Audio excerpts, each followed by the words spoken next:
The story, Part 1. The marriage. Ravi was a young man from a well-to-do family in the bustling city. His parents, Rajan and Savitri, were respected and influential in their community. When it came time for Ravi to marry, his parents insisted on finding him a bride from a humble background, someone who would be loyal and submissive. Ravi was indifferent to their choice, and so they settled on Meera, a poor girl from a distant village. Meera was kind-hearted and gentle, but Ravi saw none of her qualities. To him, she was just a poor village girl, unworthy of his attention. On their wedding day, as she stood before him in her simple attire, Ravi could only see the dirt on her hands and the modesty of her dress. He never looked at her as a partner or companion. Instead, he saw her as a burden forced upon him by his parents. Part 2. The trial's life was hard for Meera in her new home. Savitri, who had once been kind to her, soon began to treat her with coldness, influenced by Ravi's disdain. Rajan, although silent, did nothing to defend her. Meera was left to handle all the household chores, with little support or appreciation. She often found herself crying alone in the kitchen or in the small room she shared with Ravi, who never acknowledged her presence.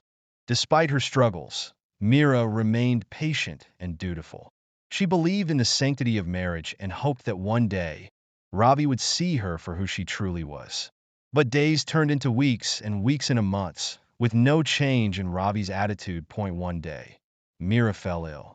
Her body, weakened by the constant hard work and emotional neglect, couldn't bear the burden anymore. She lay in bed, burning with fever, yet no one in the household seemed to care.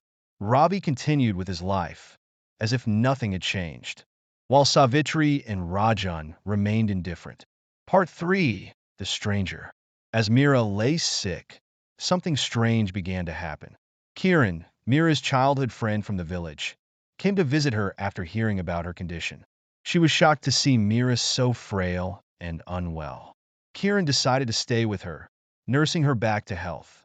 During this time, Kiran started to notice small, inexplicable things happening around the house. Whenever Meera needed something, it would mysteriously appear. If she was thirsty, a glass of water would be on her bedside table. When she felt cold, a warm blanket would cover her. At first, Kiran thought it was someone in the house, but soon she realized that these things happened when no one was around. Meera, though weak, began to sense a comforting presence around her, something she had never felt before. As her health improved, Kiran confided in her about the strange occurrences. Meera, still weak, could only smile faintly, unsure of what to make of it. The change one evening, as Ravi sat alone in his room, he began to feel uneasy. He couldn't explain it, but he felt a strange pull towards Meera's room. For the first time in months, he walked over and stood at her door, hesitant. He watched as Meera, still weak, lay in bed, with Kiran by her side. Something inside him stirred. The disdain he once felt began to dissipate, replaced by a feeling he couldn't quite understand. As days passed, Ravi found himself drawn to Meera. He started spending time with her, bringing her food and sitting by her side. He noticed things he had never seen before: the kindness in her eyes, the way she spoke softly, and the strength she had shown despite everything. Ravi began to feel ashamed of how he had treated her. The revelation. One night, as Ravi sat by Meera's bed, he had a strange dream. He saw a figure radiant and serene, standing by Meera's side, whispering words of comfort to her. The figure turned to Ravi and spoke. "She has endured much, but her spirit remains pure. It is not too late to see her for who she truly is." Ravi woke up, startled. The dream had felt so real. He looked at Meera, who was sleeping peacefully, and for the first time he felt a deep sense of love and protection towards her. He realized that the strange occurrences in the house were not coincidences, but signs that someone or something was watching over Meera, protecting her. The transformation from that day on, Ravi changed. He began treating Meera with the respect and love she deserved. He took over the household chores, allowing her to rest and recover fully. He spoke to his parents, urging them to treat Meera better. Rajan and Savitri, seeing the change in their son, softened towards Meera as well. Meera, though surprised by Ravi's transformation, accepted it with an open heart.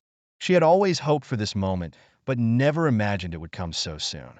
As she regained her strength, the strange occurrences in the house stopped, as if the unseen presence knew its job was done.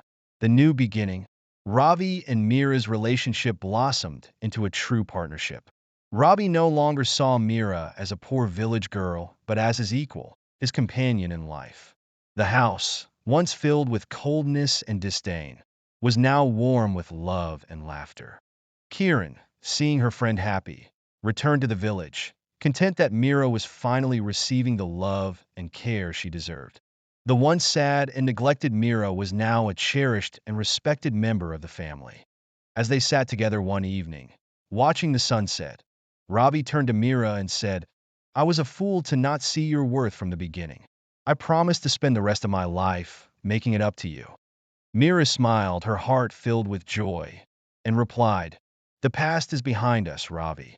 What matters is that we have each other now." And please subscribe my channel for more stories. Don't forget to hit the bell icon.